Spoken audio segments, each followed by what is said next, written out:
నమస్తే. ఇక తెలంగాణ రాష్ట్ర వ్యాప్తంగా ఎక్కడ చూసినా గానీ గ్రామాల్లో స్థానిక సంస్థల ఎన్నికలకు సంబంధించి అయితే సందడి అయితే మొదలైంది. అంటే వార్డ్ మెంబరు, సర్పంచ్ ఎలక్షన్స్ అయితే నడుస్తున్నాయి. సో నిన్నటి నుంచి రెండవ దశ నామినేషన్ల ప్రక్రియ కూడా స్టార్ట్ అయిపోయింది. నిన్న 30 తారీఖు. సో నిన్న ఆదివారం నుంచి అయితే రెండవ దశ నామినేషన్ల ప్రక్రియ కూడా సాగుతుంది. మరి డిసెంబర్లో 11, 14, 17 తేదీల్లో 3 విడతల్లో కూడా ఎలక్షన్స్ అయితే జరుపుతారని చెప్పేసి ఇప్పటికే మనకు ఎన్నికల సంఘం అయితే ప్రకటించింది. సో ఈ నేపథ్యంలోనే రాష్ట్ర వ్యాప్తంగా కూడా కొన్ని వింత సంఘటనలు కావచ్చు, లేదంటే అనూహ్య సంఘటనలు కానీ ఎదురవుతున్నాయి. మరి ఒక్కొక్క గ్రామ పంచాయతీలో సో వేలం పాటలు అని చెప్పేసి కొందరు, లేదంటే మరి సర్పంచ్ పదవి కోసం అంటే గ్రామాల్లో సర్పంచ్ పోటీ చేయడానికైతే చాలా ఆసక్తి అయితే చూపిస్తున్నారన్నమాట. అంటే సర్పంచ్ పదవి కోసం ఏం చేయడానికైనా త్యాగం చేస్తున్నారంట. అంటే కష్టపడుతున్నారంట.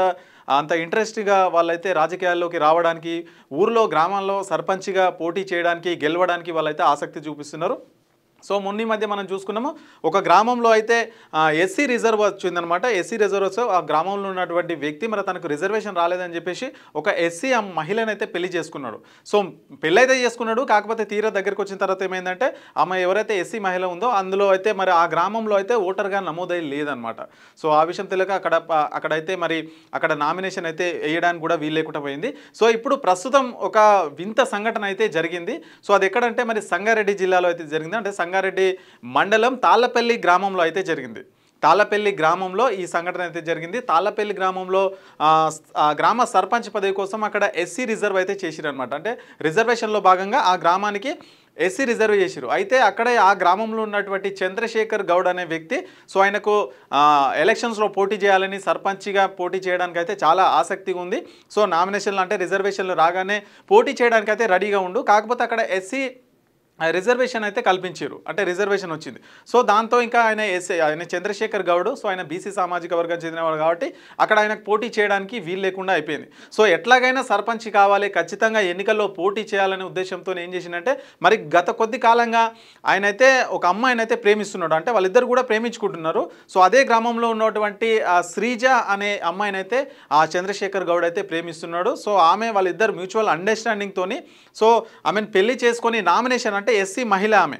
సో ఆమె ఎస్సీ మహిళ అమ్మాయి కాబట్టి ఆమెతో నామినేషన్ వేయించు అని చెప్పేసి ఆయనైతే చంద్రశేఖర్ గౌడ్ అయితే నిర్ణయం తీసుకుని అమ్మాయితో మాట్లాడిన తర్వాత ఒప్పించిండు. సో నామినేషన్ అయితే వేసిండు మొత్తానికి. సో ఇట్లా జరుగుతున్నాయి అనమాట. అంటే అక్కడ కొంతకాలం నుంచి అయితే వాళ్ళిద్దరైతే ప్రేమించుకున్న క్రమంలో అక్కడ ఎస్సీ రిజర్వేషన్ వచ్చింది కాబట్టి మరి ఖచ్చితంగా ఆ అమ్మాయిని నిలబెట్టాలనే ఉద్దేశంతో నామినేషన్ వేయించిండు. అదే రోజు మ్యారేజ్ కూడా చేసుకున్నారు.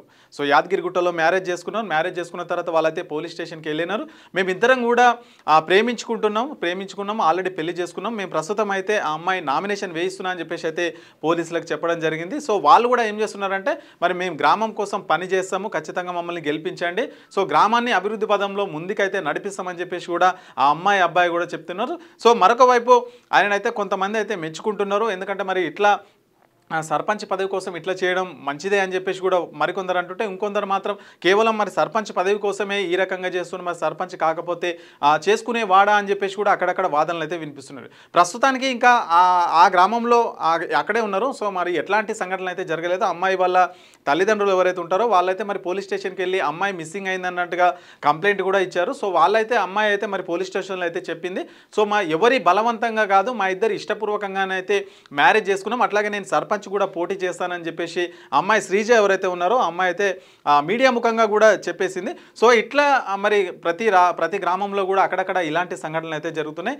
మరి వారం కింద చూసుకుంటే ఒక అమ్మాయి అంటే ఎస్సీ రిజర్వ్ వచ్చిందని చెప్పేసి ఇట్లాగే పెళ్లి చేసుకున్నాడు. కాకపోతే ఆయనకి ఏమైందంటే ఆ గ్రామంలో అప్పటికే ఓటర్ నమోదు కార్యక్రమం అయిపోయింది కాబట్టి ఆమెకు ఓటు లేని కారణంగా సో ఆమె రిజెక్ట్ అయిపోయింది. సో ఇప్పుడు ప్రస్తుతం మరి తాళ్ళపల్లి అనే గ్రామంలో చంద్రశేఖర్ గౌడ్ అలాగే శ్రీజ, ఈమె ఎస్సీ మహిళ, ఈయన గౌడ్ బీసీ సామాజిక వర్గానికి చెందినటువంటి వ్యక్తి. సో వీళ్ళిద్దరైతే పెళ్లి చేసుకున్నారు. ఆమెతో నామినేషన్ వేయించి గ్రామంలో పోటీ చేయడానికి కూడా సిద్ధమయ్యారు. సో ఇట్లా జరుగుతున్నాయి. మరి సర్పంచ్ పదవి కోసం అంటే గ్రామాల్లో చాలామందికి అంటే ఇవి ఒక్కొక్కసారి ఎట్లా ఉంటుందంటే మరి ఎమ్మెల్యే ఎంపీల కంటే కూడా ఎక్కువ అయితే ఆసక్తికరంగా ఉంటాయి అన్నమాట. గ్రామీణ ప్రాంతాల్లో సర్పంచ్గా పోటీ చేయడానికి వాళ్ళు సరే వాళ్ళు సేవలు చేయడానికి కానీ లేదంటే సర్పంచ్ అనిపించుకోవడానికి, కొందరైతే ఇంకా సర్పంచ్ అనిపించుకోవడానికి కూడా పోటీ చేసే సందర్భాలు అయితే చాలా ఉంటాయి. సో ఇట్లా అయితే జరుగుతాయి ప్రస్తుతానికి అక్కడ. సో ఎలాంటి అమ్మాయి తరపు నుంచి కానీ అబ్బాయి తరపు నుంచి కానీ ఎలాంటి గొడవలు అయితే ఇంకా ఎక్కడి వరకు ఎలాంటివి అయితే జరగలేదు. మొత్తం మీద అమ్మాయిని ఇష్టపూర్వకంగానే అబ్బాయిని చేసుకున్నా. సో అట్లాగే గ్రామానికి సేవలు అందిస్తాం, మాకు సర్పంచ్గా గెలిపించండి అని చెప్పేసి కూడా ఆ అమ్మాయి మీడియా ముఖంగా అయితే చెప్పడం జరిగింది. సో మొత్తానికి అయితే పోలీసుల సమక్షంలో వాళ్ళైతే చెప్పడం జరిగింది. వాళ్ళు మ్యారేజ్ కూడా చేసుకున్నారు. మరి నన్ను సర్పంచ్గా గెలిపించండి అని చెప్పేసి ఆ శ్రీజ అమ్మాయి ఎవరైతే ఉంటుందో వాళ్ళందరికీ కూడా, ఆ గ్రామంలో ఉన్నటువంటి ఓటర్లు ఎవరైతే ఉంటారో గ్రామస్తులందరికీ కూడా చెప్పిందనమాట.